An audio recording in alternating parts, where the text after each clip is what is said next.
Hey everyone, backyard farmer Pat here. Guys, today is the most excited day for me. Today is 1 year since we moved into backyard farm in Central Florida. We're in Zone 9B, Palm Bay, Florida. And when we moved in here a year ago, can you believe, guys, there was absolutely nothing here where we're looking now. And guys, in just 1 year, I've been planting new fruit trees and new veggies and new root crops every month. And guys, now we have probably close to 200 different fruits, vegetables, and root crops. So guys, today we're gonna tour backyard farm. We're gonna do a full tour. So let's get started.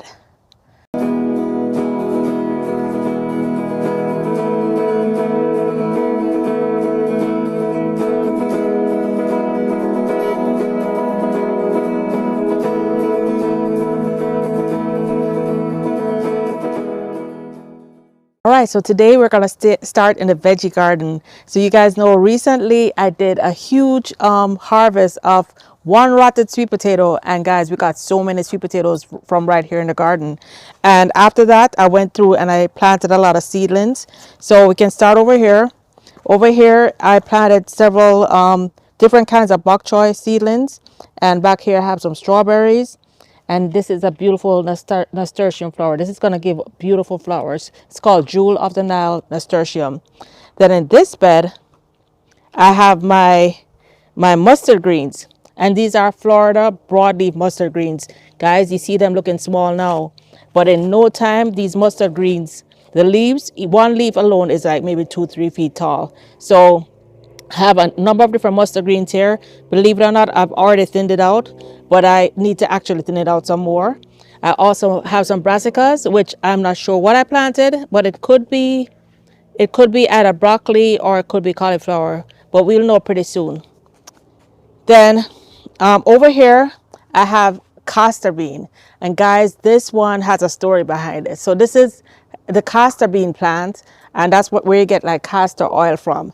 So the story behind this is that I actually ordered butterfly peas, guys, and I planted it not knowing what butterfly peas should look like, and lo and behold, we have castor beans growing. So this I got by accident, but you can see it's already sending out its own bean pods. So from those bean pods, I'm going to get tons of castor bean seeds. But I allow this one to grow. First of all, I think it's an absolutely stunning plant. Look at it. It's so beautiful. Plus, I love that it is casting a really good shade for my greens over here. So as you come along here, you can see I have white and yellow yams. So these are not candied yams. These are not the orange yams you get in the store. These are the true African yams, or what we call yams in Jamaica. You can also see these yams are already going to seed. So from each of these seeds, I'm going to be able to get tons more white and yellow yams. These yams, they produce seeds. They drop the seeds, and then the seeds go underground, and the yams form underground. So I have one yellow yam vine that's covered with seeds all the way up to literally up to the rooftop, and I have one white and one yellow. So I'm gonna have tons of yam. So as you come along here, along the back there, you see all these plants. These are actually purple flesh Irish potatoes. So I love Irish potatoes, and I recently discovered the ones that have the purple on the inside.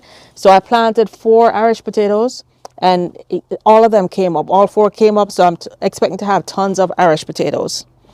As you come along here, under my castor beans seed, you see I have a few broccolis coming up nicely. They're kind of overpowered by the longevity spinach, and guys, this is out of control. I have the longevity spinach on my Etsy store, so you guys can check it out, but this is one plant that keeps on growing and growing and growing. I've cut this back significantly. We eat this. I put this in my morning shakes. I cook it in stews. You can cook it up, like instead of callaloo, you can use longevity spinach. This is really a wonderful plant to have in the garden. Along here I have some, let me see, this is some chamomile that you can make your chamomile teas from. I also love the flower that comes from here, from it. And then of course here I have more broccoli. On this side we have a lot of tomatoes, and these are mainly volunteer tomatoes. I found 3 or 4 volunteer tomatoes in a pot on the opposite side of the garden, transplanted them here, and lo and behold, we have lots of tomatoes. One thing I've been struggling with is a leaf spot disease, and you're going to see it. I'm going to point it out as I go through. This is really a fungal disease. So what I did yesterday is I sprayed these plants with some copper. Copper fungicide is 100% organic. It's safe to literally spray a plant today and eat the same day. So this has to be kept under control because it's now spreading throughout the garden. Back here I have a curly leaf mustard green that recently planted. I haven't been able to mulch over here yet. What happens sometimes when you don't mulch, that can also cause a backsplash from the soil, and that can cause disease. So it's very important, especially around these vegetables, that you mulch well. You mulch the soil well so that you don't cause disease. Then, of course, you guys know my beautiful passion fruit. I have been eating passion fruit for months. Look at this, guys. And now it's finally beginning to dry up. It's finally beginning to die back. But you can still see I probably have another couple months worth of passion fruit to eat. But hey, lo and behold, all my family is coming here for Christmas in a couple days. So I know that all the kids and nieces and nephews, everybody's going to be enjoying these passion fruit. None will go to waste. So over here, as you come over here, did I show you guys I didn't show you guys my rosemary. Look at this, guys. I'm 5'6", and look how tall this is. This is my 4-foot tall rosemary. I have tons of Cuban oregano or French thyme or Jamaica broadleaf thyme. I have regular oregano over here, and all of this was regular oregano, but the passion fruit vine was so overpowering that a lot of it died down here. But we still do have lots of oregano. Under here, this is something that I've really been enjoying lately. This is Culantro. This had died back several months ago, and it came right back. Now I have like 2 or 3 roots of Culantro. This is very similar to cilantro, but it's actually a lot stronger. This is a Caribbean version of Culantro. It grows very well in heat, and it's very strong. It adds delicious flavor to like any dish that you have. So as you come along this side of the bed, I have my Jamaican Scotch bonnet on that side. That has been a true faithful Scotch bonnet that's been bearing literally for months. Right now it's going through a little bit of the same leaf spot disease, and the peppers aren't coming out with these brown spots. So this is also a fungus, but what I'm going to do is I'm going to cut this back significantly. Some of the younger ones, the green ones are perfect, but as they ripen, they get the spots. So you can see the green ones are coming out really good. I'm going to harvest all of them, and then I'm going to cut this back significantly so it can grow healthy. With Scotch bonnet, this is probably the 3rd year I've had it. Each year I cut it back and it comes right back. Also my jalapeno peppers. Guys, my jalapenos, they have not stopped bearing. So you can still see I still have a whole bunch of jalapenos. I haven't even harvested these because I still have jalapenos inside from just these 2 trees. This one has jalapenos also. Then here I have some little Scotch bonnet suckers that were completely hidden by the longevity spinach.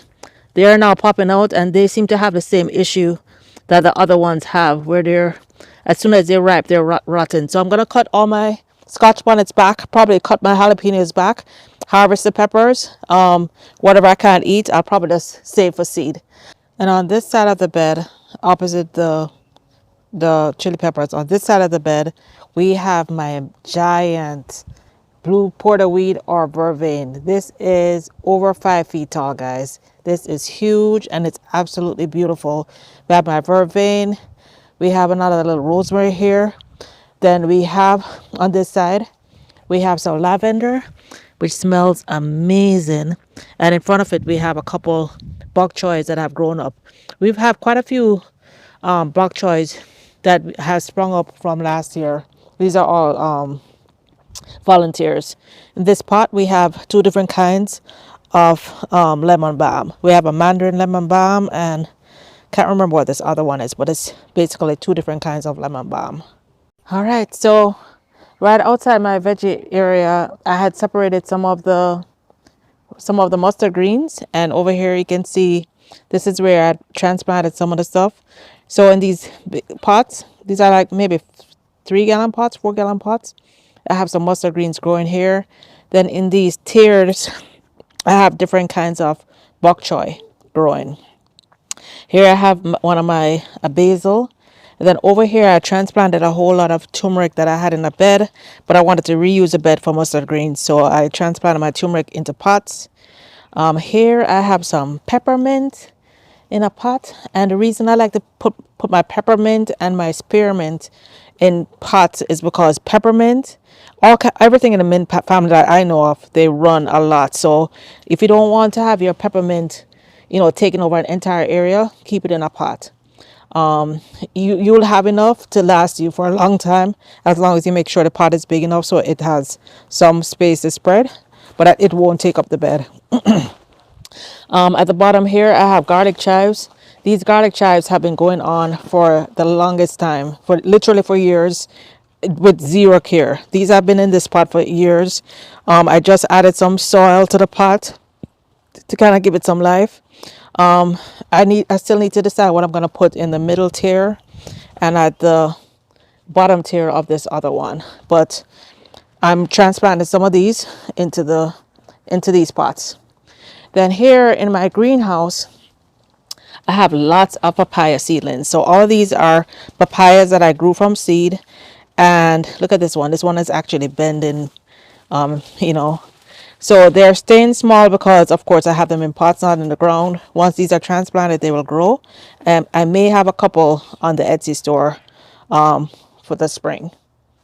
Then here I have some just different plants, different cuttings that I got from friends that I'm growing. This one here is actually a custard apple. It's kind of struggling right now, but it's the fall, so I'm gonna keep it in the greenhouse, keep it warm, and hopefully it will come back in the spring. Beside it, I have a moringa, and guys, this I am so proud of. Look at this, guys. Guys, this is my sweet sop. I planted some sweet sop seeds, and you can see I did like 2 seeds per pot, and they're all coming up. Not every one of them yet. This one has 2. This one has 2. So I'm gonna have lots of sweet sop. And you guys remember that sweet sop video I did. Sweet sop is by far one of my very favorite fruits. It's sweet, it's super creamy, and the flavor is unparalleled. So I'm gonna make sure with this cold snap that we're having tomorrow of 31 degrees, I'm gonna make sure my sweet sop is safe in the greenhouse. Over here, just have some other cuttings, Cuban oregano, longevity spinach, and some ginger that I transplanted, along with some other ornamental cuttings. All right, guys, so let's check out my babies, my chicken run area. So as you guys know, I got some baby chicks, and we finally just moved them to the chicken run area after Mr. Pinky was relocated to his new home. So Reds has been attacking the baby chicks every time she gets a chance. So what I had to do is separate the coop. So what I do is I have Reds on this side. She has a penthouse. Then I put the baby chicks on this side. And we're expecting some cold weather. We're expecting like 30-degree weather over the next couple of days for Christmas. So what we did was we put like cushions and cardboard around the coop to try and keep them warm. Ideally, they should be in with Reds, but Reds basically spends her time chasing them and pecking at them. So they're still a bit young. They're 9 weeks old. As of today, they're 9 weeks old. So we want to give them some time to get a little bit bigger before they come out. Let's see if they'll come out and say hi. Hey, chick, chick, chick, chick, chick. Hey, chick, hi, girls. Hi. Come check out the chicks. Come on, girls. Hey. Come on, girls. Hey, chick, chick, chick, chick. Come on. So the girls are doing extremely well. They're very healthy. We haven't clipped the wings yet, but they haven't flown over the fence. So what I do is I let them out, let them play for a couple of hours, and I let Reds out and she plays, and then nighttime everybody gets locked up. But they're doing very well. So guys, as you can see, look at here are the cuttings that I planted over the past several months. You can see all the cuttings are still doing extremely well. My vervain or blue porterweed, my Cuban oregano, and then all these guys, all of these are my cranberry hibiscus cuttings that I planted. They are all doing extremely well. Still covered in buds, still covered in seed pods. So I'm going to have lots of seeds available on my store. Hey guys, I'm going to have lots of seeds available on my store. The banana suckers that I planted, well, I actually planted one banana sucker, but since then it pushed up another sucker. So I'm going to have to trim this back. These are actually two banana suckers. I also have another banana sucker behind the coop, which is getting all that nice fertilizer from the coop, and that one is also doing well. Not to mention my beautiful Mexican sunflower, guys. This has been blooming for months and months and months, and it just creates like a beautiful backdrop for the coop. It really makes the place beautiful. It makes the coop feel like a little country home with this beautiful Mexican sunflower. All right, so let's move on to the rest of the garden. And guys, before we leave the coop area, my pimento tree or allspice tree is doing extremely well. You can see it's now pushing out new leaves. It's extremely healthy, and we have actually used these leaves to cook with. With pimento, you can cook with the leaves. You can actually, eventually as it gets big, it'll have berries that you can cook with. That's where you get the allspice seeds from. And in Jamaica, when we make our famous jerk chicken, you can actually use the wood from the allspice tree to jerk the chicken. It's really, really good. All right, so let's go check out what else we have in my 1/2 an acre food forest. So guys, right outside the greenhouse is this plant that I am so proud of. Guys, this is my Mexican guava. And guys, I planted this tree. This is probably the very first tree that I planted. It was maybe 1.5 feet, 2 feet tall. And guys, this is like the 4th time that this thing has blossomed. This is the 4th time in the year that this has blossomed. I had no idea when I bought it that it would bear year round. And as you can see, it has a lot of little guavas on it now. The first crop was 1 guava. The second crop was 2 guavas. The third crop, I think, was 1 guava, but another animal got it. This is the 4th crop, and this is the first time that I have so many guavas that are holding. I probably have 20, 30 guavas that have actually formed. Normally, it will be covered with blossoms and the blossoms will fall off. But this time, guys, the blossoms have become fruit. So I'm going to have tons of guavas. You can see the tree is extremely healthy. It is extremely green, and you know, it's covered in fruit. Before, the fruit would only form at the very base, almost touching the ground. Like you see these blossoms here are at the base, but now the fruits are all over the tree, high up, and fruits are actually holding. So I'm extremely happy. We're in December and I'm getting my 4th crop of guavas. So this tree is definitely a winner. The fruit was delicious. It was very fleshy, very sweet, and had no worms. We know in the island when you eat guavas, you have to eat it, and people say eat it in the dark so you don't see the worms. With these guavas, I've eaten them in the broad daylight and there were absolutely no worms. So I'm very happy with my Mexican guava tree, and I can tell you guys, it tastes 10 times better than any Mexican guava you'll buy at the supermarket. It's so sweet, so delicious. So right beside it, I have a white grape tree vine that I planted. It really didn't do anything. The leaves have dried up.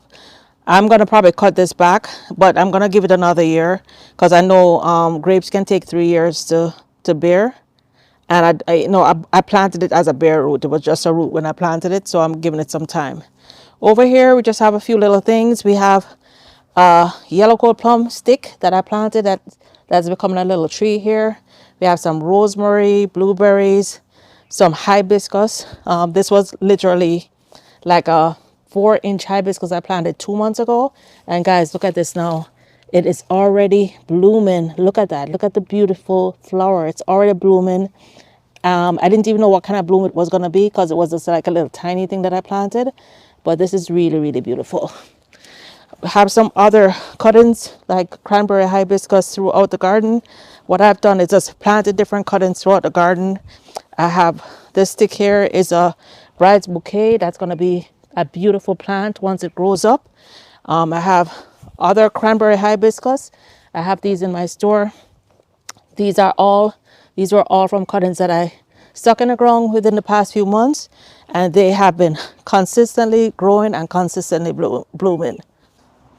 We have a star fruit tree that I didn't give me any fruit this year, but it is looking a little bit healthier now. It was really struggling for a while, but it's coming back. Then this is one that I'm really proud of. This is a longan.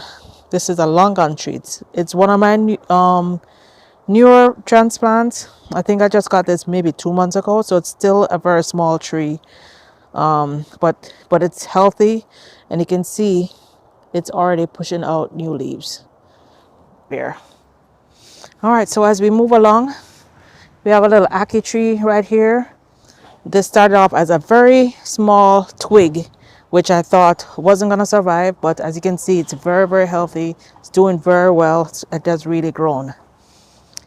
Then as we move along here, we have this is a passion fruit vine that I think I'm gonna remove. We didn't get a lot of passion fruits from it. I think we got 3 or 4 in all. You can see these have these knobs on them. The knobs doesn't really affect it in any way. I ate one of them yesterday and it was very, very sweet, very full of flesh, but it's really not worth taking up this much space for just 3 or 4 passion fruit.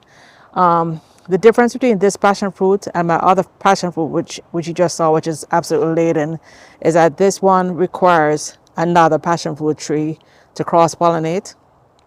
So for the 4 fruit that I got, 3 of the 4 fruit I got, I actually had to go to my other passion fruit vine, gather pollen, and then come here and pollinate the flowers in order to get them to bear fruit.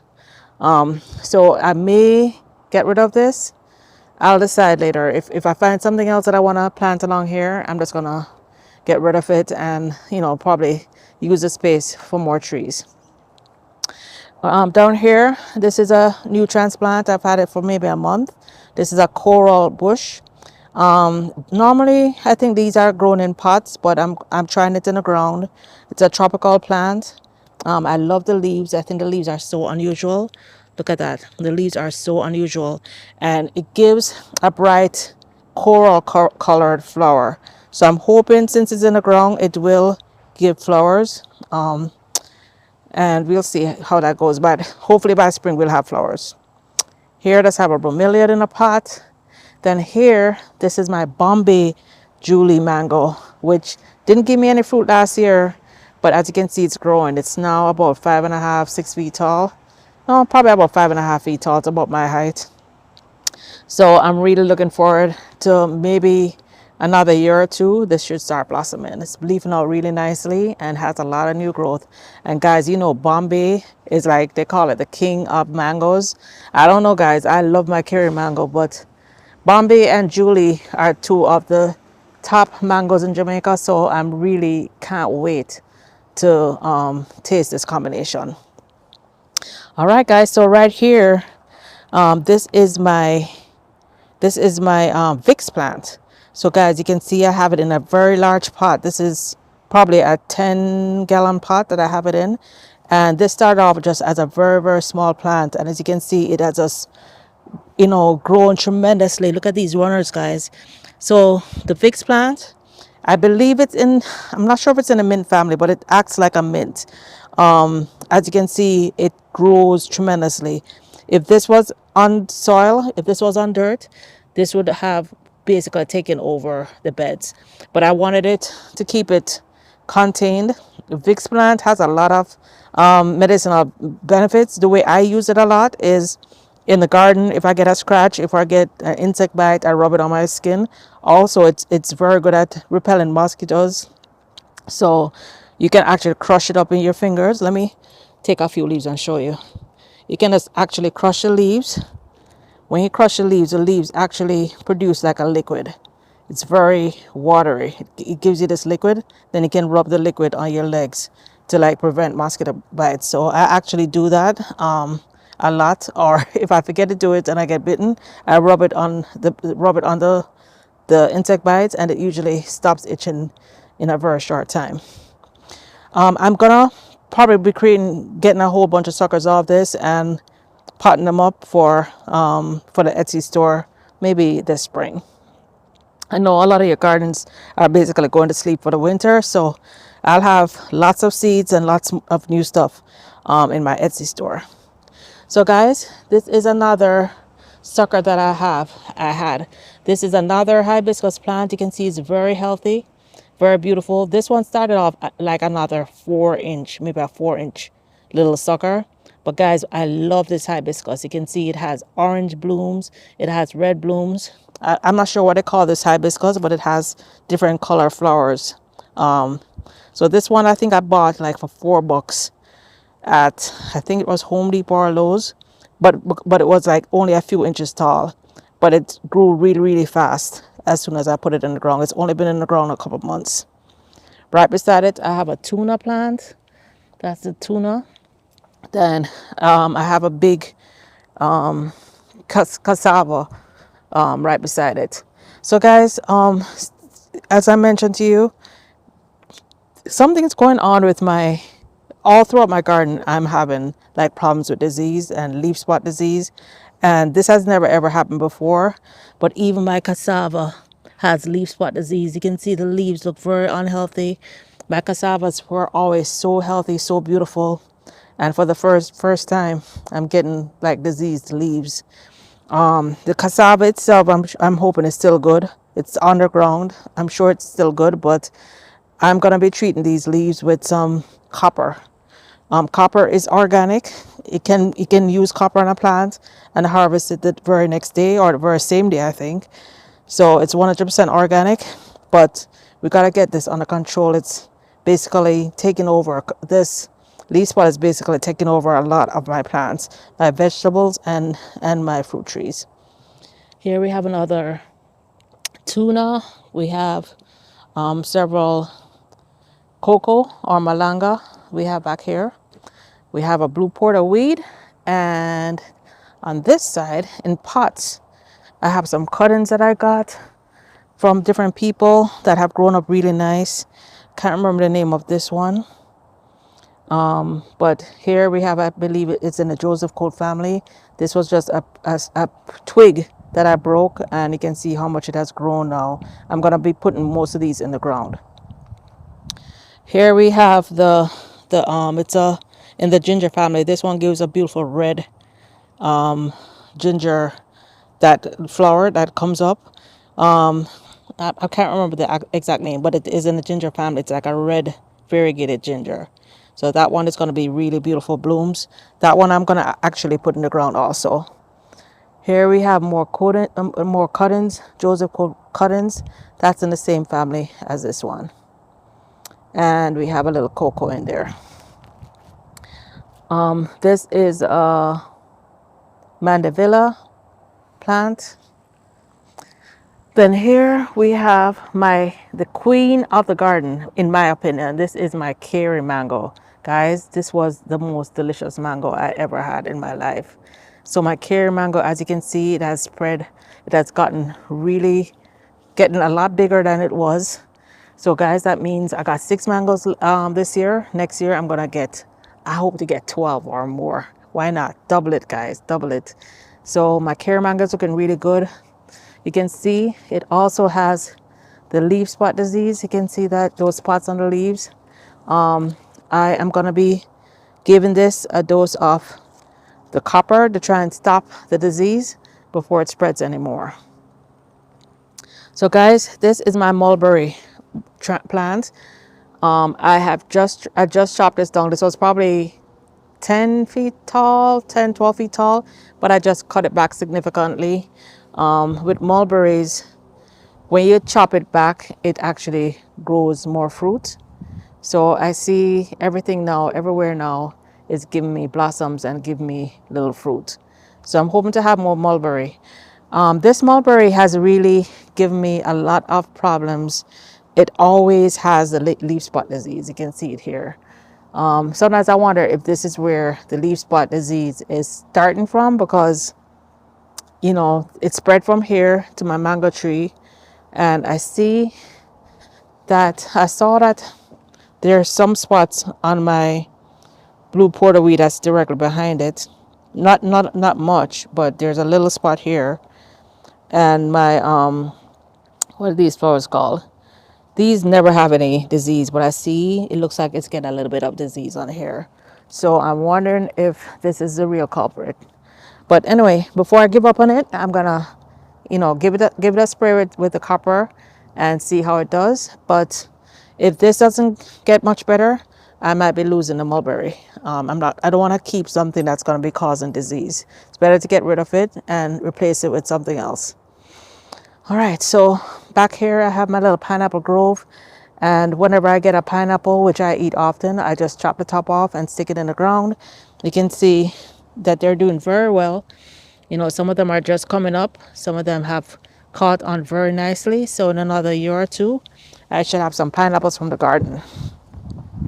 Right in front, I have my Monstera Delicioso. I have my naseberry tree. No naseberries yet, but we had lots of blossoms. It literally blossomed from spring all the way through till now. It blossomed. It's still pushing out a little bit of blossoms. So I'm really looking forward to the next year or two for the blossoms to actually become fruit. Have more cassava back here. Another banana. That one doesn't have any suckers yet. My Barbados cherry, which is the one that we grew up in Jamaica. Another cassava. Here I think I have something in the common family. It looks like a ginger leaf, but I mean a turmeric leaf, but I don't think I planted any turmeric, so it's probably a flower that I planted a bulb for. And then here we have my ETOT or OTET apple tree, ETOT apple tree. So I'm OTET apple tree. I'm sorry, I always mix it up. We have my OTET apple tree. The leaves are looking beautiful, but guys, look at this. See all those bite marks? Those are from the Sri Lankan weevil. I tell you, I had insects that I've never heard of in my life. Never had in South Florida, but since I've been here, I certainly have had a battle with the insects over the past year. But guys, we don't give up when that happens, right? We just keep going. Over here, we have my callaloo patch. I've allowed it to go to seed, so I'll be collecting the seeds so I can use the seeds for future plantings. And as you can see, all those little things here are where the seeds have been falling and springing up. So even when I harvest all these seeds, I'm going to have a whole lot more callaloo coming up. My soursop tree, guys, soursop with all the life-saving, cancer-fighting properties. My soursop tree hasn't grown a whole lot, but it's green. It's looking healthy. This will probably lose the leaves in the cold. What I probably do is harvest the leaves because I can use the leaves as teas. Soursop leaf is really good in the fight against cancer, and it also helps a lot with relaxation and sleep. So instead of letting them just fall off, I'll probably be harvesting these leaves. Back here we have more cassava, another Barbados cherry, and guys, my very first fig tree that I've ever had.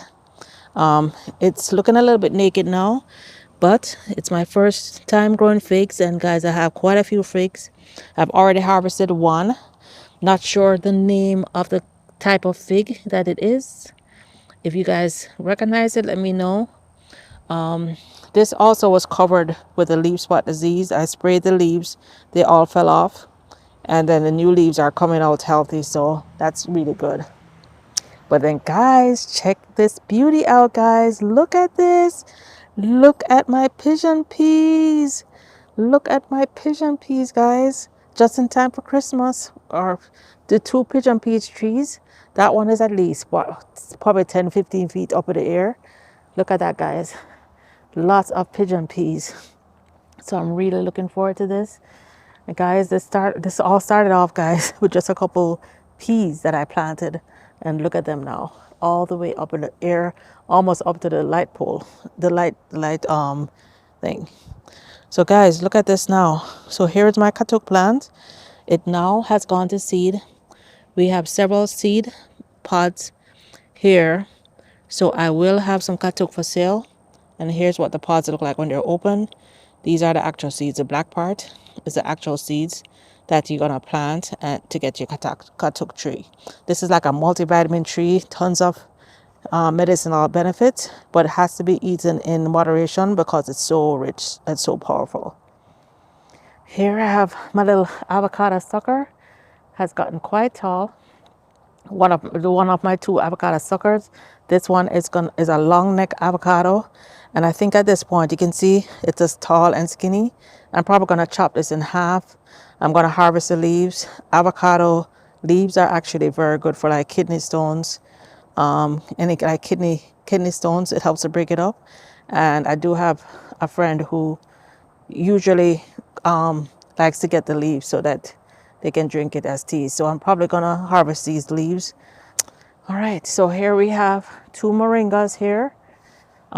Chopped it back after the hurricane and Hurricane Ian, which was at the end of September. And guys, I chopped it back at the end of September. Now we're close to the end of December, and look how much all of that is new growth, guys, after chopping it. Moringa is one of those trees you can chop it back and it always springs back. Here's another avocado tree. Let's loop back around to the front of this island, guys. Check out this island. It has gotten so lush and so beautiful in the past months since I planted it up. So let's look over here. First of all, outside the island, I have a frangipani here. All the leaves have fallen off due to the leaf spot. Over here, I have a dwarf naseberry, which is doing quite well, dwarf naseberry tree. Then over here I have some lobster claw, a whole bunch of lobster claw heliconias that, you know, these will probably spring for the first time and flower in the spring. There we have another acre tree, that's looking very healthy. It's a lot smaller. This one was actually the bigger of the two acre trees, and as you can see from the previous one, it has gotten way bigger than this. So over here you see there are a lot of ornamental plants. Here we have a guava, another guava, not sure what kind. I believe it could be another Mexican guava, but not positive. And guys, check this out. Do you see on the leaves how some of the leaves are black? That normally means that there's an insect somewhere. Oh yes, guys, look at that, guys. Whenever you see leaves looking black, flip it over and check it out. I have scales on here. You see that? And that's what's causing the black. The poop is falling and causing leaves to be black. So I'm gonna spray well under the leaves. Always check under the leaves whenever you see black, because if you ignore it, before you know it, they can literally kill your entire plant. All right, here we have comfrey. This is comfrey, another excellent chop and drop. It's also known as the bonnet disease, the bonnet plant. In the old days, people used to actually crush this up, make a poultice out of it, and wrap it up on broken bones. I actually tried this on my pinky when I broke my pinky, and I did feel a significant improvement in like within days after breaking my pinky. You guys saw me using my finger like days after it was like literally snapped in two. So definitely that's not medical advice. You guys go to the doctor, get your splints, get you whatever. I did get a splint also, but I think for me, I feel it helped me to recover quickly. Here we have some Juan bananas, and has some really nice healthy suckers right below it. We have some amaryllis. This plant right here is called amaryllis. It's gonna give a beautiful flower in the spring. Then right behind it is my cranberry hibiscus, which was literally blown over completely So I was actually trying to prop it up with like a whole bunch of sticks and rope, but let's see here. Yep. Yeah, but it's pretty beat up. But you know, it's still alive. And what I'll do is just take some cuttings, and which I've already done, taking cuttings and plant it throughout the garden.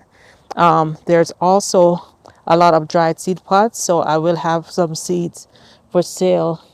Those little pods are where you have the seeds, and you'll be able to plant the seeds and get your own cranberry hibiscus. So there will be seeds coming on that.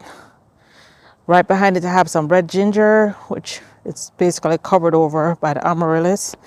That's like a red ginger lily. So looking forward to that one blooming. Here I have some red thyme, I have aloe, and I have a whole lot more of ornamentals. And even have some orchids right here. This is my little orchid garden. All this is going to be spectacular once it starts blooming. Here I have another Monstero delicioso plant, and right in front of our red thyme. Absolutely beautiful plant. Then of course over here I have my blue porterweed and some more orchids, some more ground orchids. Then here is my little aloe vera bed, my little aloe vera garden. You can see it has several suckers. You know, with aloe vera, you just plant one and you'll have multiple suckers and you'll have aloe vera for life. Plus aloe vera to share. Here I have another more Juan banana with a little sucker beside it. Then over here I have a white Thai guava. A white Thai guava plant which is growing really, really nicely. And let me see.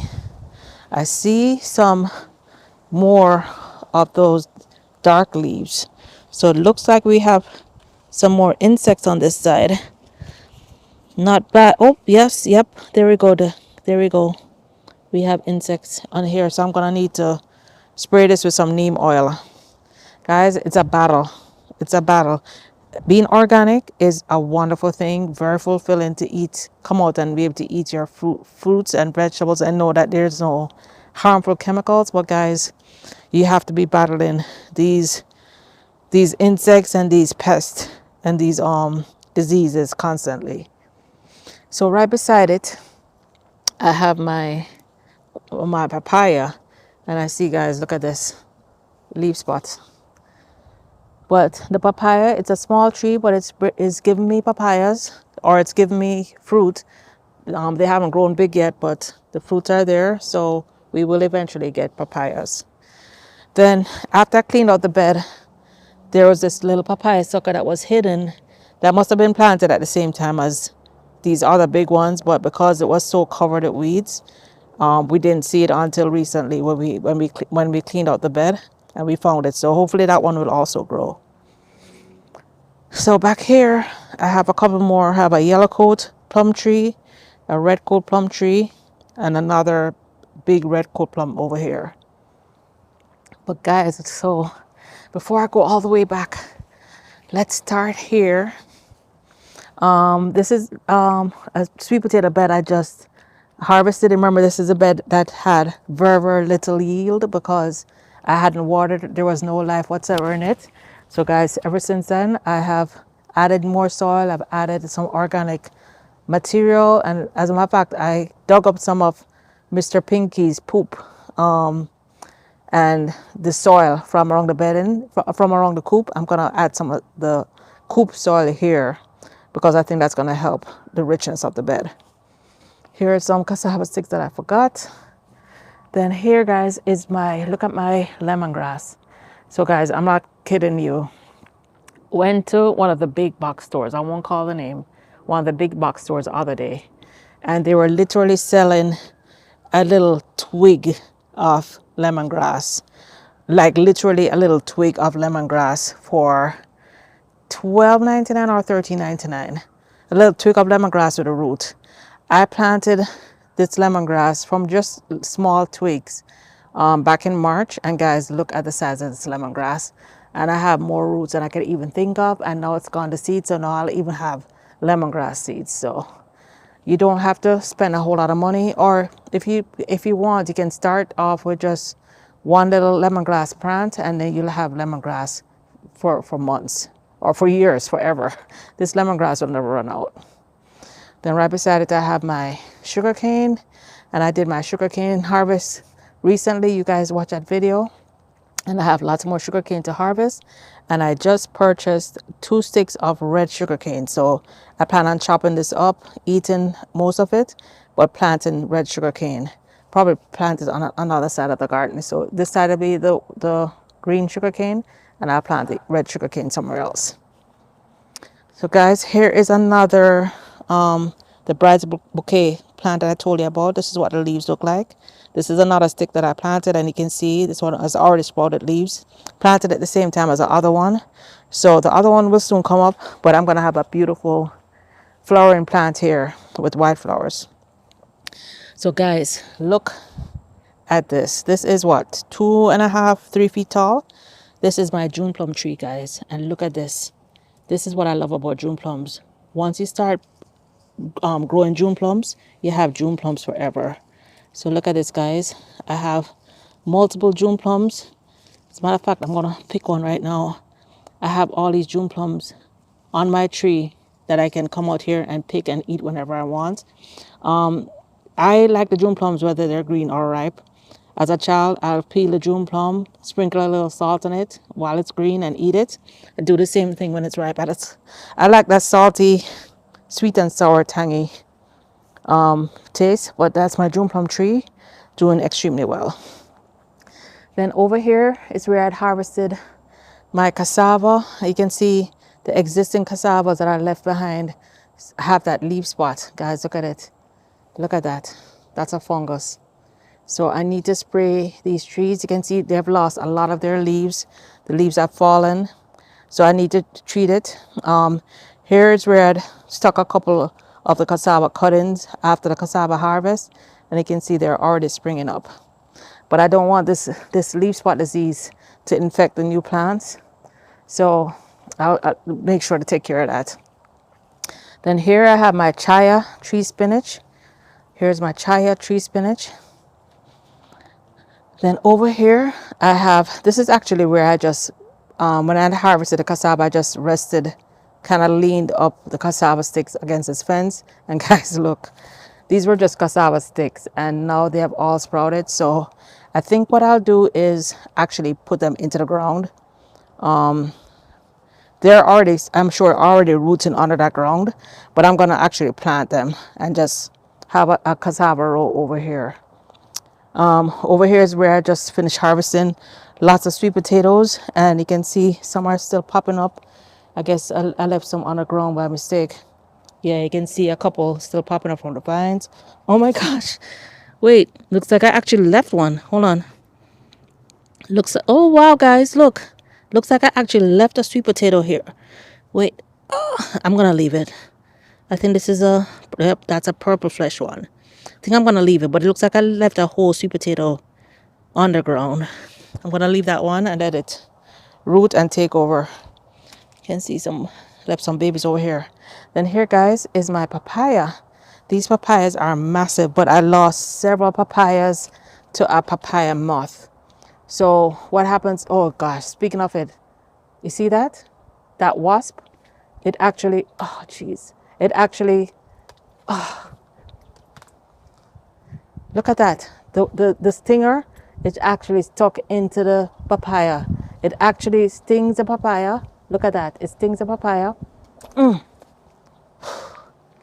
Wow, sorry guys, I had to knock it off. It actually stings the papaya and leaves the stinger in it, and it deposits some larvae into the papaya. So by the time you cut the papaya ripens and you cut it open, it's full of worms and maggots. I haven't gotten even one papaya. That's why I covered it with this mesh, trying to save them.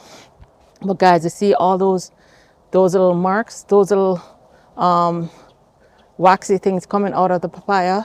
That's because it's already been stung. Look at that.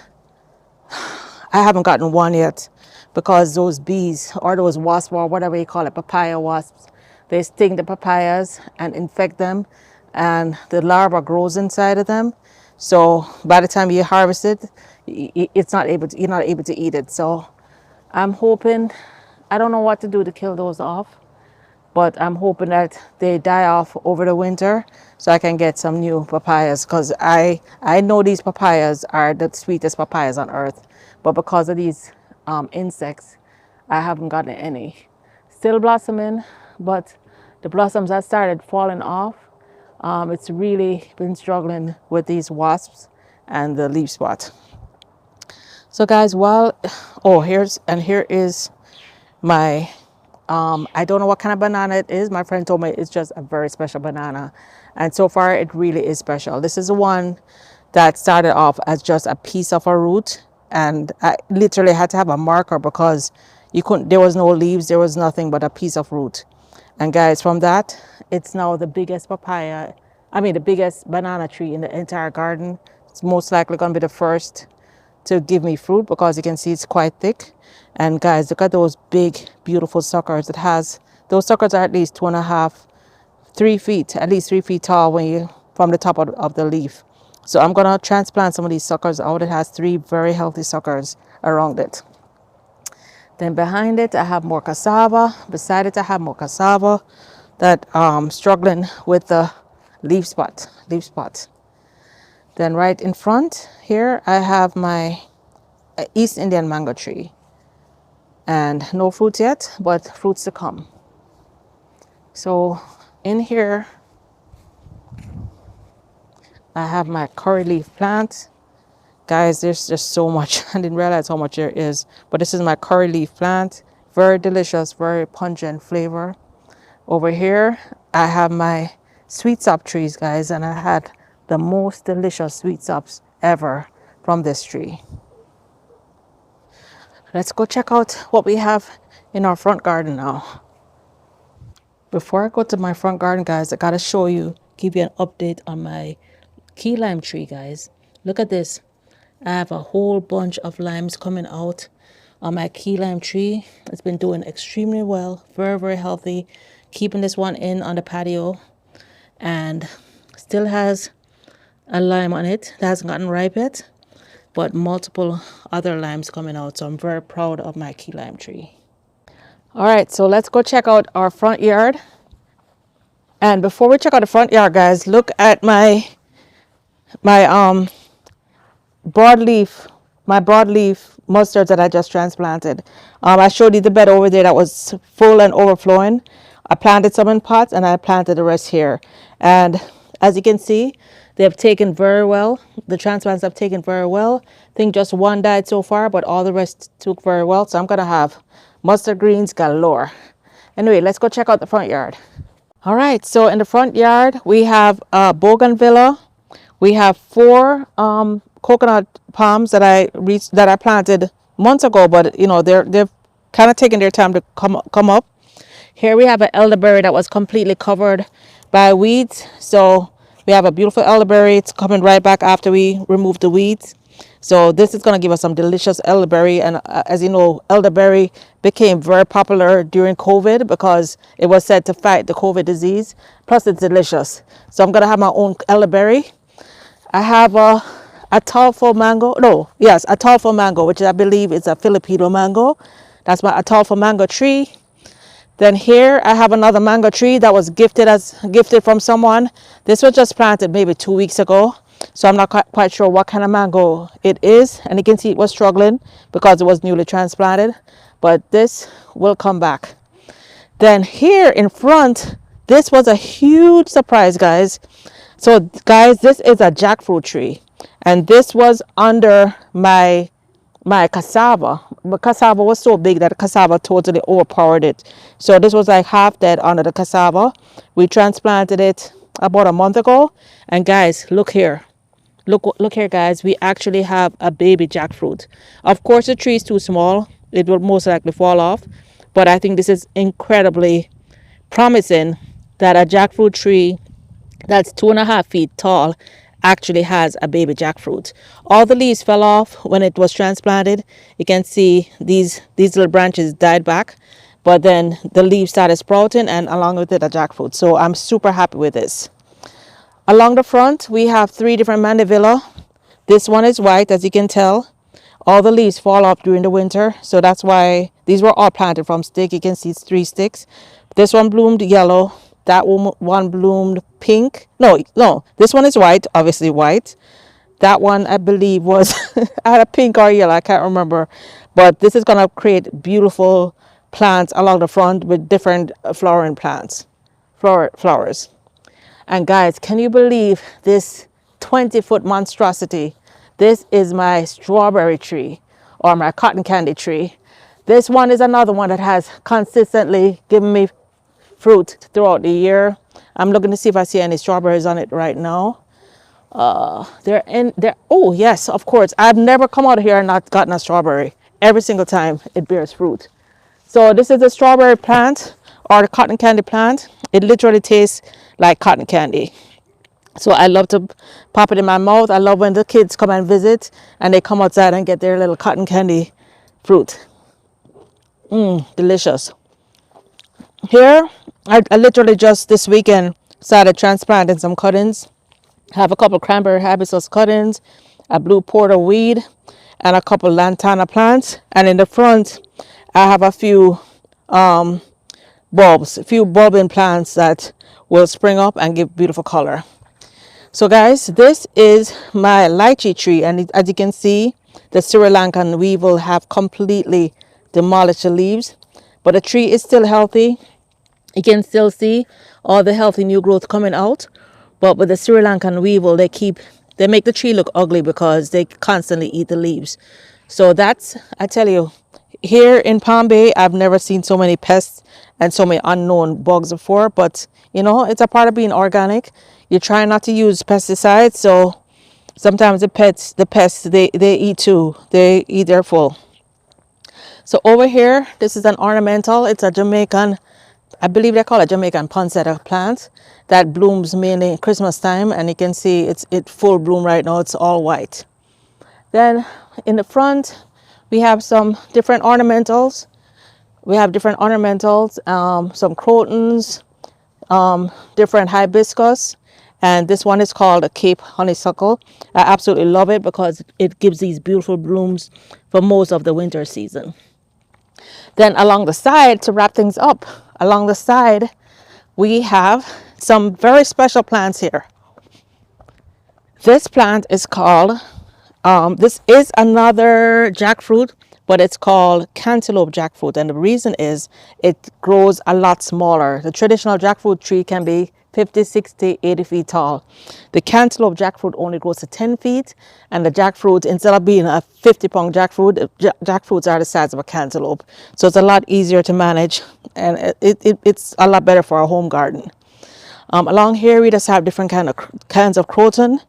And here, this little baby here that I'm probably going to transplant into a pot today, this is a star apple. So I showed you my 2 star fruit trees, and everybody knows what a star fruit looks like. Star fruit is yellow, and when you slice it, it looks like a star.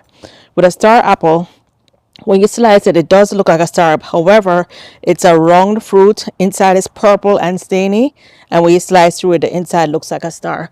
So it's a very unusual, very rare fruit.